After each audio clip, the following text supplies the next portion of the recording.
আসসালামু আলাইকুম। আমার হাতে একটা প্রোডাক্ট আছে যেটা আপনারা দেখতে পাচ্ছেন।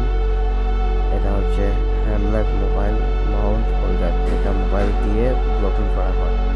সাধারণত আমি নতুন হিসাবে আমি এটা অর্ডার করছি অনলাইন থেকে। আমি নতুন হিসাবে মোবাইল দিয়ে ব্লকিং করব, তাই আমি এটা অনলাইন থেকে অর্ডার করছি। তো এইটার কোয়ালিটি কেমন আসে, ভিডিও কীভাবে আসে, আপনারা এই সম্পূর্ণ ভিডিও দেখতে থাকুন, তাহলে দেখতে পাবেন এটার কোয়ালিটি কেমন আসে।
আমার কাছে মনে হচ্ছে বেস্ট, খারাপ না। ওইটা যেভাবে ভিডিও হচ্ছে কোয়ালিটি খারাপ আসে নাই, ভিডিও শেক হয় নাই, এমনিতে সব কিছু ঠিক আছে। আর আপনাদের মতামত জানাবেন ভিডিও দেখে কীভাবে ওইটা লাগলো।